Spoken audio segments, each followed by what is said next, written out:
Five teenagers, the youngest being just 13 years old. They are behind bars after a deadly stabbing on Valentine's Day in San Jose at Santana Row. The victim was a 15-year-old boy who was celebrating the holiday with his girlfriend when he was attacked. Kara St. Cyr reports that some people are concerned about how these teenagers are going to be tried in court given the severity of the charges.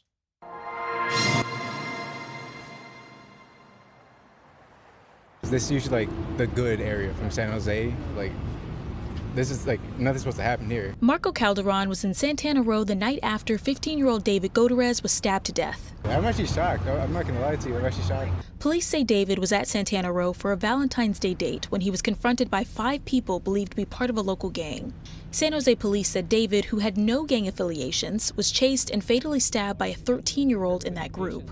We are announcing the arrests of 5 individuals in connection with the tragic murder of a 15-year-old that occurred on Valentine's Day at Santana Row. Police tracked the suspects down using surveillance video. San Jose Police Chief Paul Joseph says if found guilty, the 13-year-old would likely serve 8 months in a juvenile detention facility. While we sought to protect our youth from the long-term harms of incarceration for lesser crimes, we've unintentionally created a system that, in certain severe cases like this, provides virtually no meaningful consequences for the most violent and brutal. California law prohibits minors under the age of 16 from being tried as adults, regardless of the crime.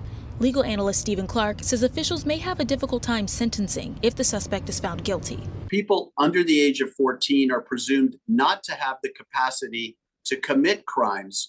So it's understandable why law enforcement is very frustrated by the current state of the law when you look at the heinous nature of this crime. Clark says the age of the suspects will also keep sentencing from the public. When you're talking about a 13-year-old, that is very different than an older juvenile, and you'll likely see a rehabilitation and the focus on the mental capacity of the individual be paramount here. The 13-year-old is being held at a juvenile hall.